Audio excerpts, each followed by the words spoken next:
받을 수 없나니 천하 사람 중에 구원을 받을 만한 다른 이름을 우리에게 주신 일이 없음이라 하였더라.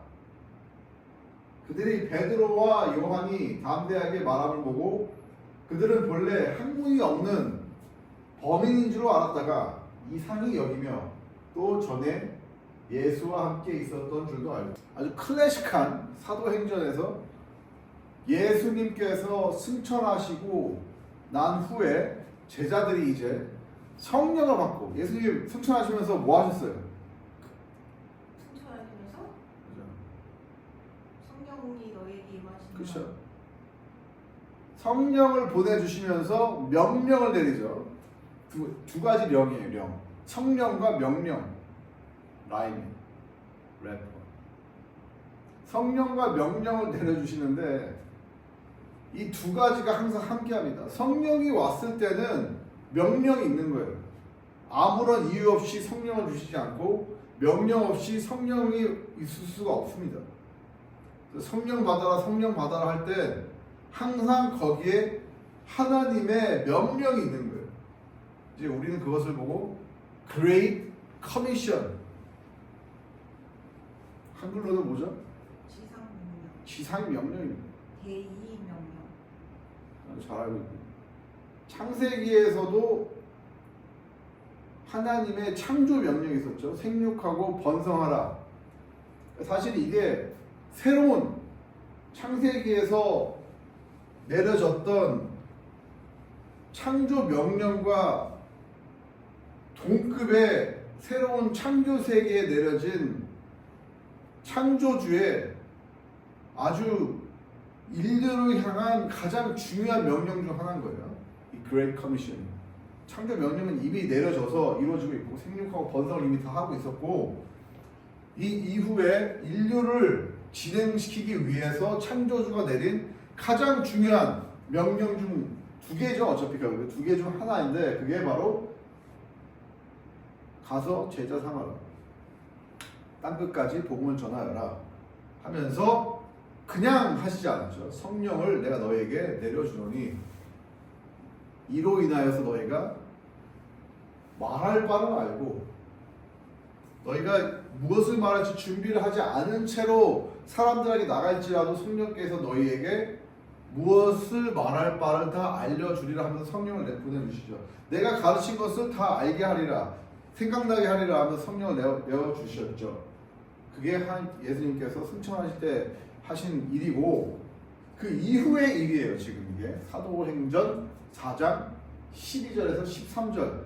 이미 제자들이 베드로와 요한과 그 메인 제자들을 위시로 한 여럿의 제자들이 마가의 다락방에서 오순절날 성령을 받고 복음을 전파해서 이날 이미 5,000명이나 사람들이 믿었습니다. 남자의 수가 5,000명이에요. 참 이 시대는 좀 안타까운 게 여자나 아이들을 사람으로 동일한 사람으로 취급해서 숫자를 안 셌어요. 그래서 남자만 셌어요. 남자의 수만 5,000명입니다. 그런 얘기는 곱하기 3이나 뭐 4 정도로 해야 될 거예요. 거의 2만 명에 가까운 사람들이 단 하루의 전파함을 통해서 믿었다는 얘기예요. 지금으로 생각하면 2만 명은 얼마 안 되겠지만 이 당시에는 엄청난 숫자입니다. 2만 명이 그 도시에서 믿었다라는 것은 지금으로 따지면 한 20만에서 100만까지의 사람들이 한 반에 믿었다라는 얘기예요. 그러니까 이게 믿었다라는 게 교회에 와서 등록했다는 게 아니라 성경에서 얘기하는 것은 진짜로 마음의 변화가 일어나서 예수를 따르는 제자가 되기로 결심한 일이 일어났다는 겁니다. 이로 인하여서 베드로와 이 요한이 대제사장 안나스와 가야바, 이 알렉산더와 이 참회해서 이 사람들이 부른 거예요. 이런 엄청난 소요를 일으키니까 바리새인들이 이 사람들, 바리새인의 리더들이 불러서 묻는 가운데 이런 일이 나요. 묻는 가운데 다시 한번 복음을 전파하는 거예요. 그 사람들 앞에서. 지금 베드로는 완전히 성령으로 완전히 이제 영감을 받아서 가득 채워져서 사람들 앞에서 복음을 전하고 모든 사람들이 변화가는 것을 목격을 하고 또 끌려가서 대제사장들 앞에 서서 이 얘기를 한 거예요. 다른 이로서는 구원을 받을 수 없나니 천하 사람 중에 구원을 받을 만한 다른 이름을 우리에게 주신 일이 없음이라 하였더라. 근데 이 얘기를 한 것은 베드로가 스스로의 열정이 넘쳐서냐, 베드로가 용기가 많은 사람이었냐, 아니라는 거예요. 베드로는 원래 혈기가 많은 사람이지 용기가 많은 사람이 아니었다라는 거죠. 그래서 우리가 예수님께서 십자가에 못 박혀 죽으시기 전에 베드로한테 얘기하잖아요. 너가 닭이 3번 울기 전에 나를 3번 부인할 것이라. 근데 실제로 그랬어요. 두려워서 잡혀갈까 봐. 그것도 여종이 물었을 때. 아까도 얘기했지만 정말 안타까운 거지만 이 시기에는 여자 사람을 카운트를 안 했어요. 남자 사람처럼. 심지어는 그냥 여자 사람도 아니고 여종이에요. 그런 여종이 묻는 말에도 두려워서 예수를 3번이나 부인했어요. 용기가 없는 베드로입니다. 혈기가 있었죠. 혈기가 왜 있었냐? 예수를 잡으러 이제 사람들이 왔을 때 귀를 잘라버리죠. 잡으러 온 사람 중에 한 명. 혈기가 있었어요. 앞뒤 안 따지고. 근데 앞뒤를 따진 가운데서도 자기의 신념을 올곧게 추구할 수 있는 사람 우리가 용기 있는 사람이라고 하거든요. 그 용기가 없었던 거야. 누가? 베드로가. 뭔 용기?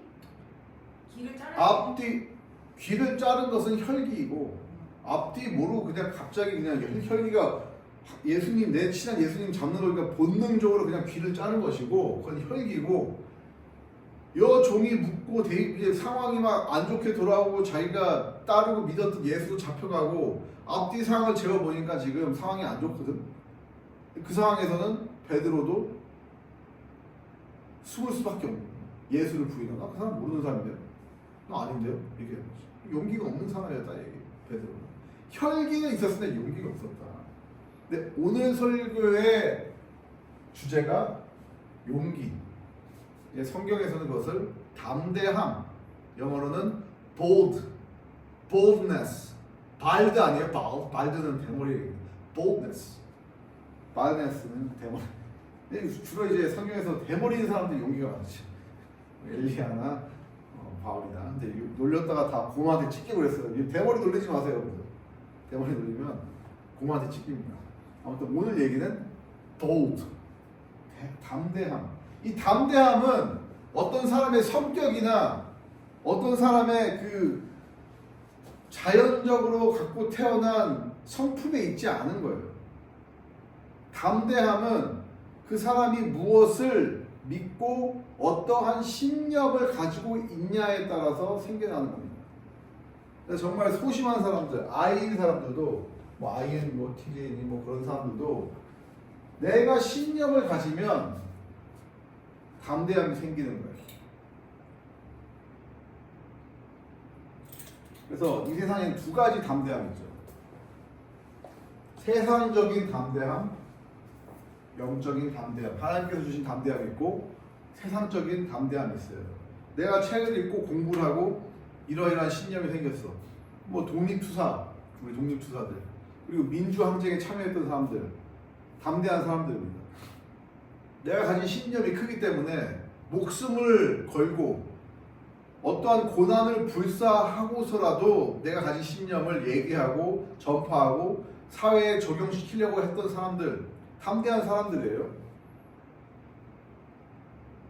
근데 그런 사람들은 우리가 일컬어서 위인들, 집회에도 이제 그런 사람들 들어가기도 하고 정말 대단한 사람들입니다. 자기가 쌓은 업적이 있고 학문이 있고 능력이 있고 소양이 있고 주변에 또 그 네트워크도 있기 때문에 그러한 담대함이 나오는 거예요. 자, 그러면은 오늘 질문하고 싶은 게 베드로와 요한의 담대함은 과연 세상의 담대함과 비교하여서 더 탁월하였는가? 무려 2만 명이 넘는 사람들이 단번에 회심할 정도의 담대함을 가지고 말씀을 전파한 사람들인데 이 사람들은 얼마나 공부를 많이 하고 얼마나 대단했는가 라는 질문을 했을 때 성경은 뭐라고 답을 하냐면 13절에서 보듯이 그들이 베드로와 요한이 담대하게 말함을 보고 그들은 본래 학문이 없는 공부를 안 한 범인 일반인으로 알았다가 이상히 여기며 또 전에 예수와 함께 있었던 줄도 알고. 이게 이상한 얘기, 이게 우리는 현대 사람들 이해 못했어. 왜냐면 요즘에는 뭐 인터넷에도 글 막 저기 얘기하고, 저는 이제 또 한남동에 있는데 얼마 전에 또 여기 문제가 있었죠. 우리 저기 뭐 대통령 탄핵 과정과 이제 관련해서 뭐 좌파 사람들하고 우파 사람들이 막 한데 모여서 엄청난 시위를 벌이더라고요, 저희 동네 앞에서.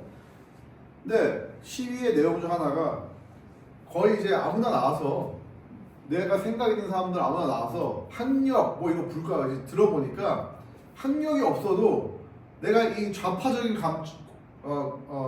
관점, 우파적인 관점에서 겪은 내용을 와서 얘기하는 거예요. 나는 원래 공장에서 일하는데 뭐 이렇게 저쪽에서 도와줘갖고 난 이 정책을 서포트한다. 난 이 정책을 서포트한다. 막 이런 얘기를 하시더라고요. 좌파, 우파 나눠줘갖고. 그걸 보면서 야, 정말 민주주의가 좋긴 좋은 거다. 아무나 나와서 저렇게 자기 의견을 얘기할 수 있구나. 근데 이 시대에는 말이죠, 학문을 한 사람들, 권위가 있는 사람들만 대중 앞에 나와서 감히 얘기할 수가 있었던 시대예요. 이 시대에 이 시대는 책도 없었죠. 책이 파피루스라는 거 있겠지만 그거는 정말 가격이 비싸고 왕족이나 귀족들 그리고 학자들만 그 책을, 파피루스로 적혀진 책을 이제 접할 수 있었던 거고, 대부분의 범인들, 베드로는 어부 뭐 이런 사람들은 그런 학적인 지식이나 그럴 필요도 없었어요. 그냥 고기 이렇게 잘 낚아서 살고 하면 됐으니까. 그게 이상했던 거죠.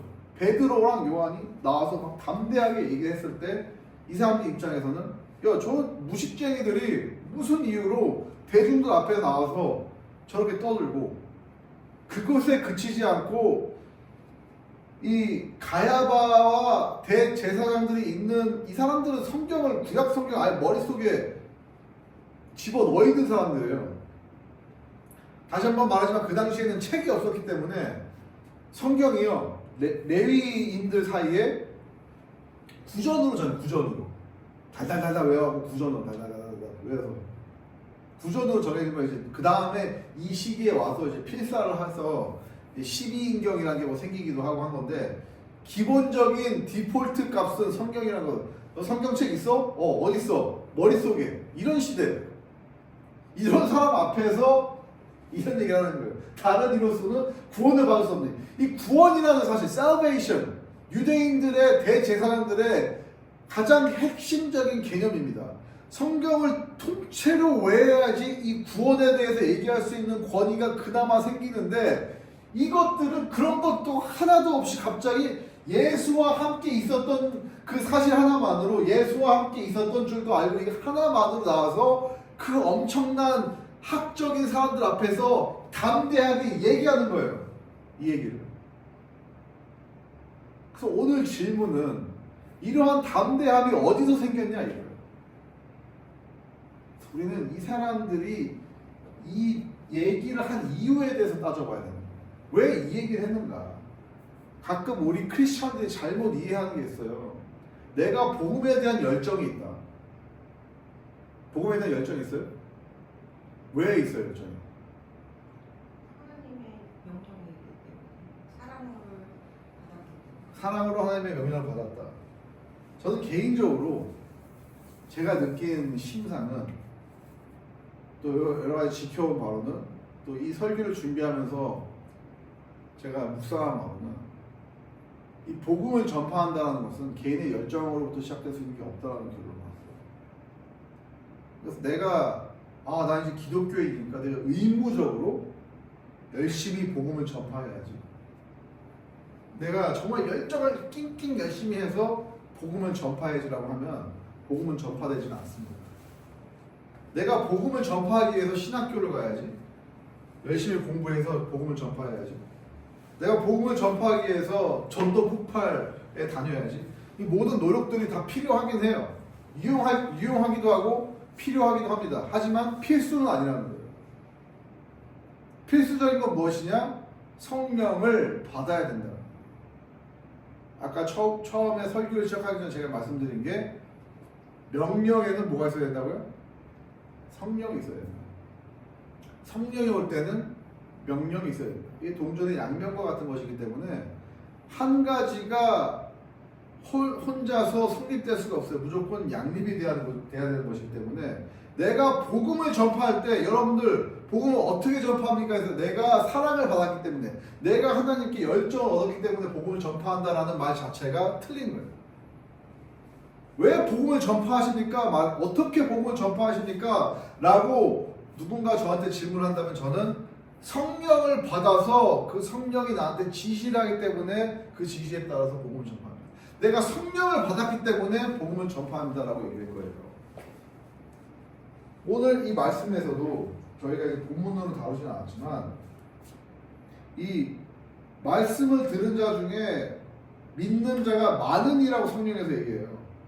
적다고 얘기하지도 않고 적절하다 얘기하고 많다고 얘기해요. 남자의 수가 약 5천이나 되었더라. 성경에서 얘기합니다. 4절에서 4장 4절에서 이렇게 얘기하고 이 베드로가 대제사장들 앞에서 이 문중에 참여하여서 질문에 대답하여 가로되 뭐 이렇게 얘기할 때 7절에서 보면요 8절에서 보면요 7절에서 물어봅니다. 사도들 가운데 세우고 묻되 너희가 무슨 권세와 누구의 이름으로 이 일을 행하였느냐. 이에 베드로가 성령이 충만하여 가로되 라고 얘기합니다.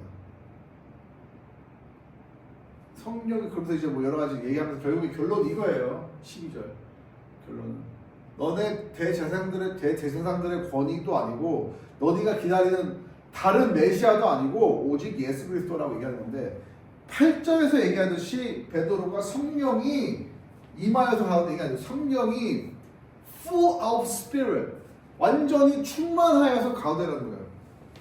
이 얘기는 뭐냐면 베드로가 이 복음을 전파할 때 이 장면 직전에 있어서도 베드로는 성령이 충만하여서 사람들한테 복음을 전파하였다라는 것을 우리가 쉽게 유추할 수가 있는 거죠. 그리고 이 일이 베드로가 예수와 함께 있어서 배워서 한 것이 아니라 예수님께서 베드로는 단순한 사람이거든요. 예수님께서 올라가시면서 명령을 했기 때문에 베드로가 한 건데 우리가 단순히 착각할 수가 있는 게 예수님께서 베드로한테 명령을 했기 때문에 이 일을 했다라고 생각할 수 있는데 그것이 아니라 예수님께서 명령을 하면서 성령을 보내주셨기 때문에 베드로가 이 일을 한 겁니다. 이 말을 할 수가 있는 거예요.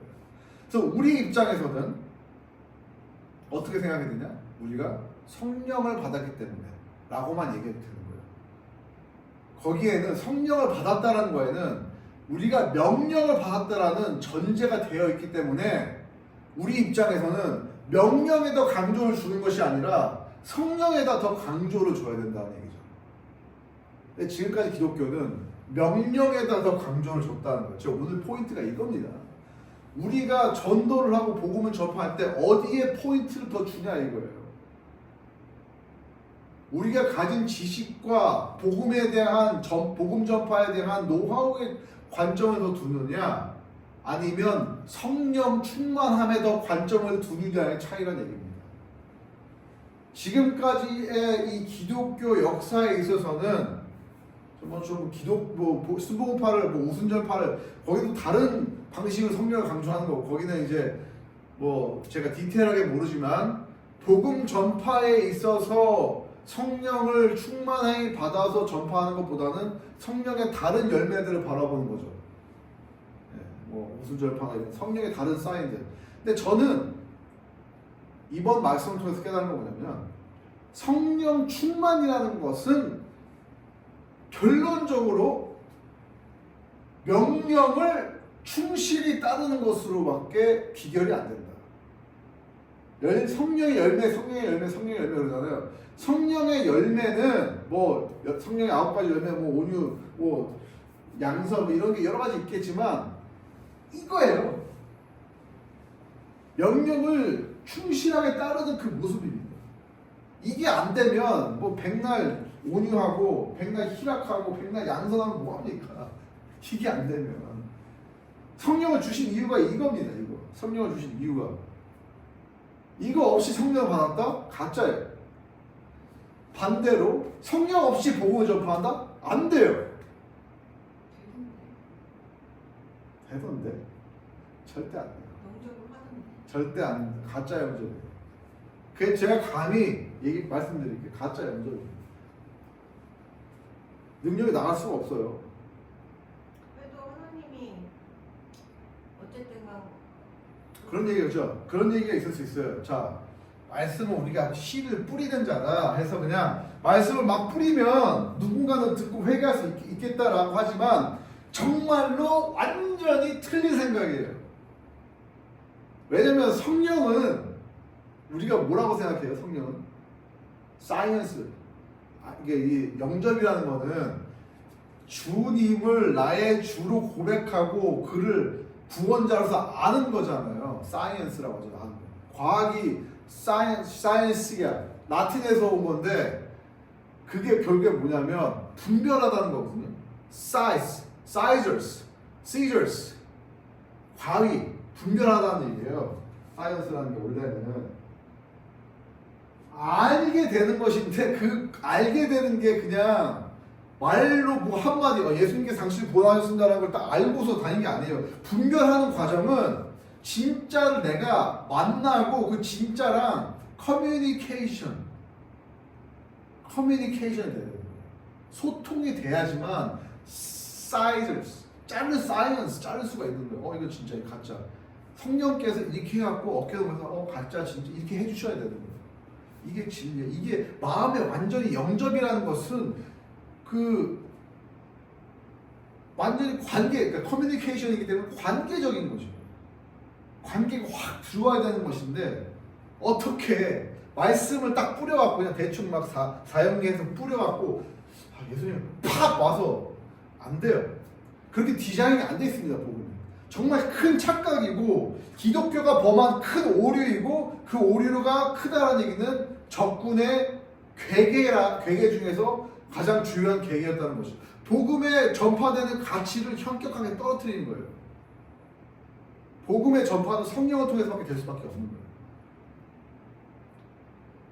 근데 그 복음의 전파라는 게 어떻게 되냐?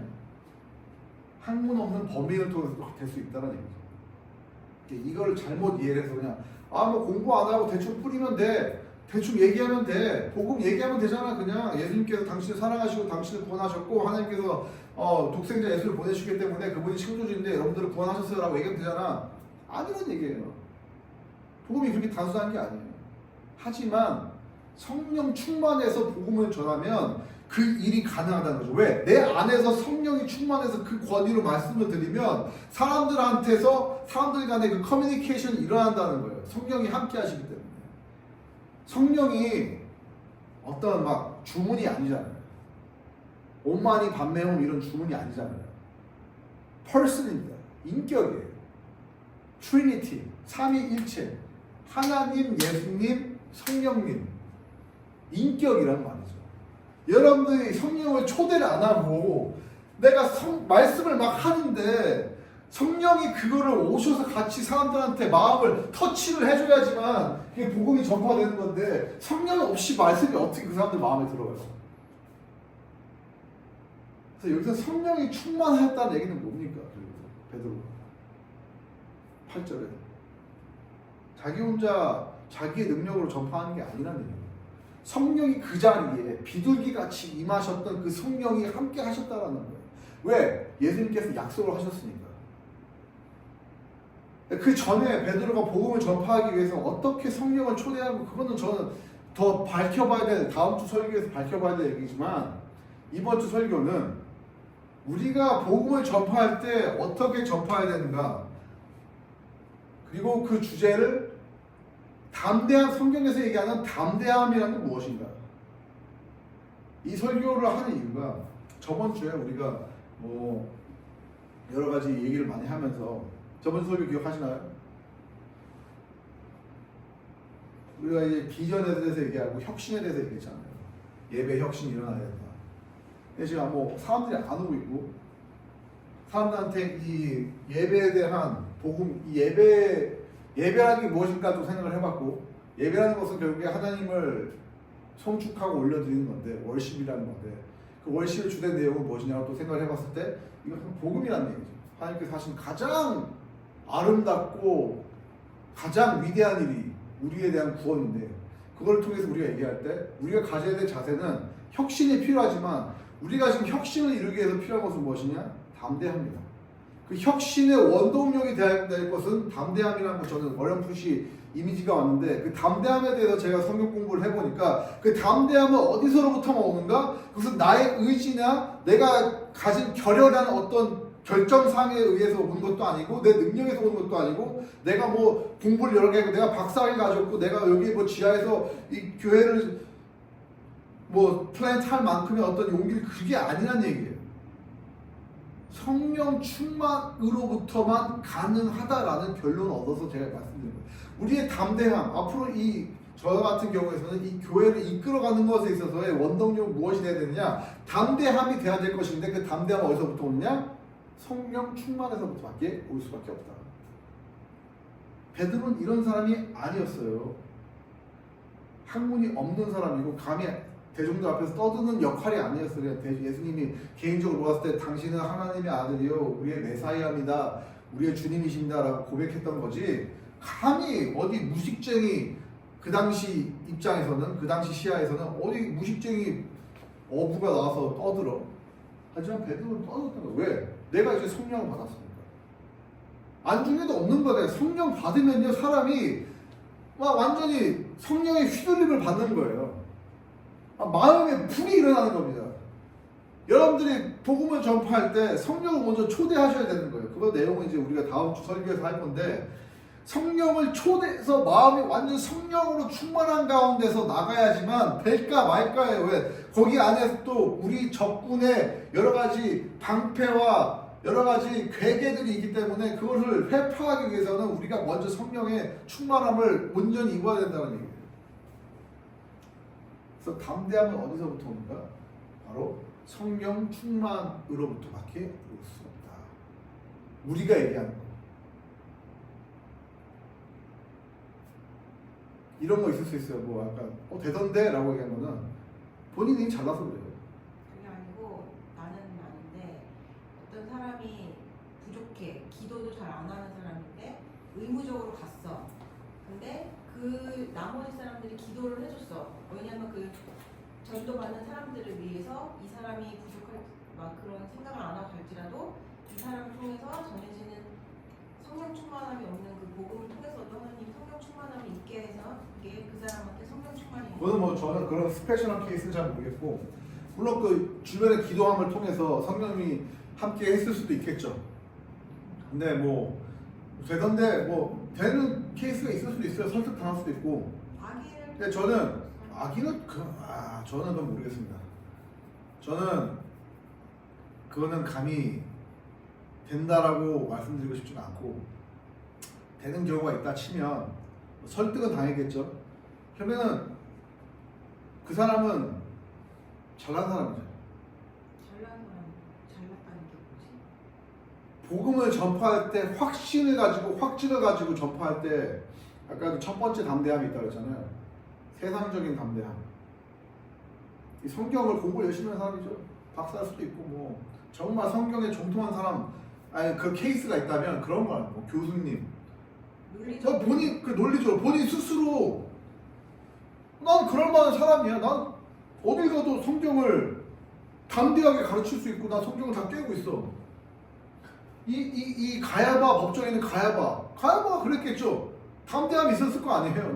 내가 대제사장이니까 이거 묻잖아요. 7절에서 4장 7절에서 너희들이 무슨 권위와 어떤 능력으로 이런 얘기를 하냐 묻잖아요. 왜 나는 권위가 있고 나는 능력이 있는데 너네는 도대체 너네 소스가 뭐냐 묻는 거잖아요. 논문을 쓸 때도 우리 논문에 권위가 생기기 위해서 무엇을 해요? 내가 이 사람, 이 권위 있는 이 사람의 의견을 인용을 했고 이 사람이 인용을 했고 두 의견을 붙여봐서 이 사람이 이겨서 이 사람 논리적으로 따지면 이 사람이 이겼더라 하면서 내 논문에 권위가 생기는 거거든요. 근데 베드로는 그런 게 없잖아요. 베드로의 유일한 권위는 뭐였다? 베드로가 인용한 사람은 누구야? 예수예요. 유일한 논문 인용자는 예수였다는 거예요.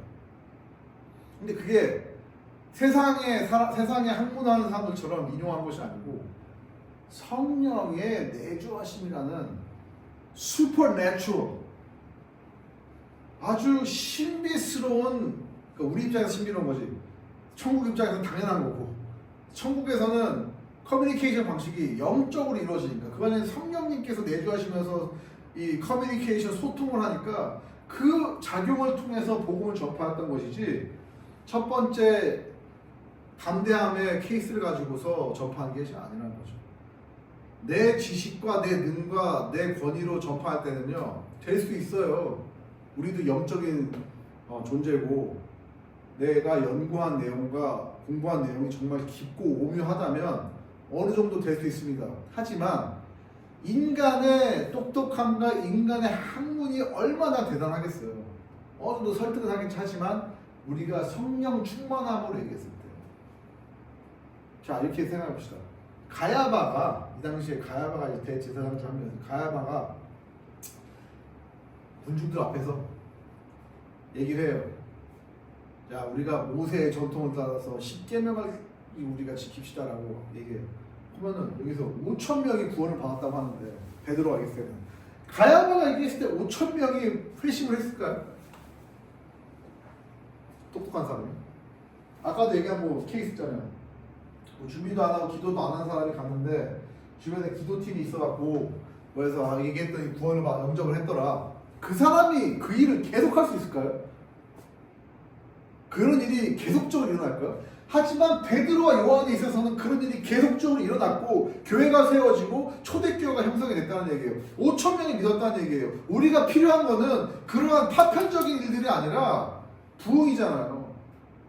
특히 이 크라이스트 컬처가 필요한 건 지금 부흥이잖아요. 한국 교회가 필요한 건 이러한 부흥이잖아요. 그런 얘기에 현혹되지 맙시다. 우리가. 정도를 가야죠. 정도라는 건 무엇이냐면 성령 충만을 받아서 우리가 복음을 전파해야 된다는 거예요. 그래서 우리의 담대함은 나의 능과 나의 학문에 있는 것이 아니라 성령 충만이다. 그 포인트를 내가 오늘 얘기하고 싶은 거예요. 자, 그래서 여러분들 오늘도 유튜브 보시는 분들 또 여기 계신 분들 가운데 나는 뭐 교회에 흥미 없어. 나는 내가 목사도 아니고 내가 뭐도 아닌데 나는 그냥 왔다 갔다 하면서 내가 신앙생활 잘하고 그냥 평화롭고 행복할래. 평안하고 싶어. 그런 거 없어요. 그런 신앙생활 없습니다. 그냥 솔직히 그런 거 하시려면 진짜 진심으로 추천드릴게요. 절로 가세요. 불교를 믿으세요. 그런 거 하시려면 더 나아요. 진짜 내 평안과 이 세상 가운데서의 어떤 고요함을 찾고 여러 가지 뭐 템플 스테이 그리고 뭐 베지테리안 프로그램이 너무 좋아요. 뭐 법륜 스님들이 얘기하는 거 얼마나 인자해. 너무 좋아요. 거기로 가세요. 기독교는 그런 거 하는 데가 아니기 때문에 여기 우리는 이런 데예요. 담대함을 가지고 나가는 데예요. 그런 평안이 없습니다. 세상이 주는 평안함이 없어요. 여기는. 이 담대함 가운데 나가는 동안 가운데 폭풍과 몰아치는 가운데 고요함이 있는 종교예요. 우리는 종교도 아니지. 우리는 실제를 얘기하는 데니까. 우리 실제 일어나는 현 상황에 대해서 얘기하는 거예요. 밖에 보세요. 기후 문제로 인하여서 글로벌 팬데믹에 의해서 여러 가지 질병들 또 그리고 부의 이 차이에 의해서 사람들이 죽이고 죽고 사냐 못 사냐 이러고 가는데 무슨 평안이 있어요. 이 세상은 평안이 없는데 이미. 불교 같은 경우에는 오케이 다 그렇지. 에라 모르겠다 우리 산으로 간다. 다 있는다. 공즉시생 색즉시공 공수래 공수가 몰라 그냥 아예 어차피 죽는 거 평안이나 추구하자고 이런 종교니까 골로 가시라니까요. 우리는 이미 이 벌어지고 있는 선과 악의 엄청난 결투를 무시하고 그럴 수가 없는 종교예요. 그 현실을 알기 때문에 사람들이 고뇌하고 신음하고 온 창조된 피조물들이 고통 가운데 신음을 하는데 어떻게 무시하고 내 평안을 찾아요? 못 찾아요. 담대하게 나가야 되는데 뭐 우리가 체계바라도 아니고 김대중 씨도 아니고 예? 범인들이 어떻게 하냐? 나와 있잖아. 범인으로 아는데 범인 일반인인 줄 알았는데 일반인도 할 수 있다. 이거. 성령을 받으시면 됩니다. 성령 충만함을 입으면 돼요. 저도 뭐 신학을 나름 했다고 얘기할 수 있어요. 뭐 공부 오래 했죠.